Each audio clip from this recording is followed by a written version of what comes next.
When a game launches, it makes a promise. Not in words, but in vibes.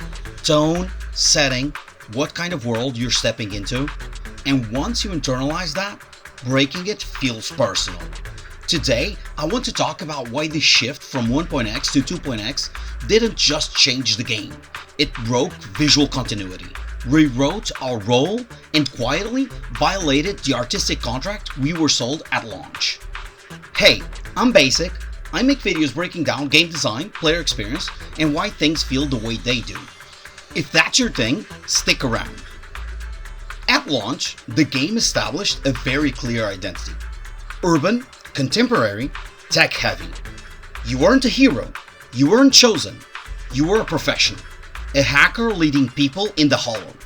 Working in the gray, skirting the law. Even when we worked with PubSec, we avoided being seen. We collaborated with Section 6, but always with anonymity. We dealt with a pop star in Astrial, celebrity culture, media, modern problems. We helped Mockingbird, a thieves guild, sure, but still urban coded. Robin Hood in a cyberpunk world. Everything reinforced the same fantasy.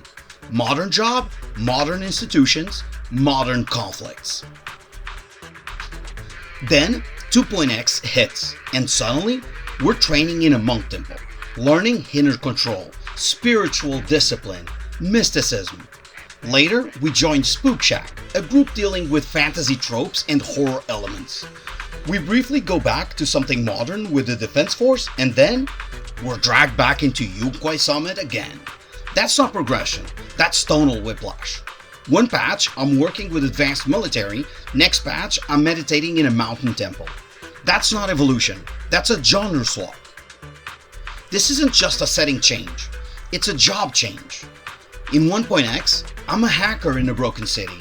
In 2.x, I'm a disciple in a spiritual training arc. This didn't move the camera, they changed who I am.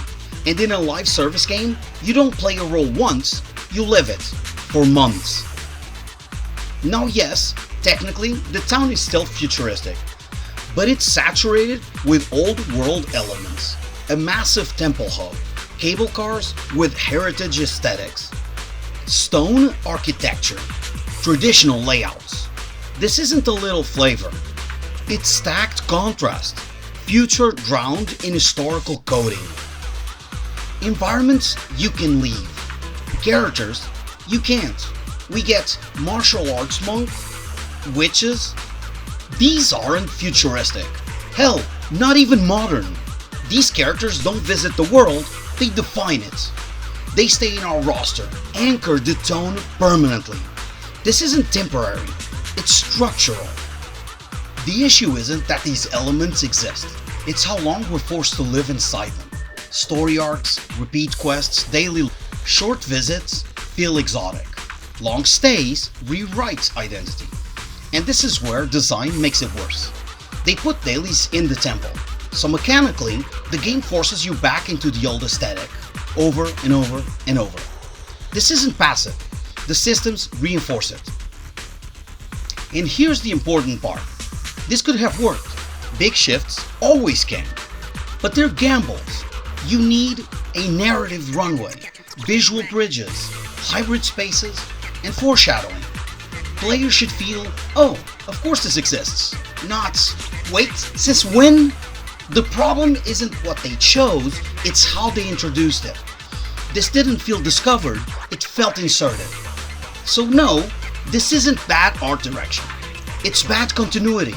They didn't expand the world, they replaced it. Contrast is seasoning. They made it the main dish. Well, if you got this far, it means you'll like the video, so drop a like and consider subscribing for more breakdowns like this. Now, I'm curious, do you think this shift worked? Did it feel earned to you? Or did it break your immersion too? Let me know in the comments. I read everything.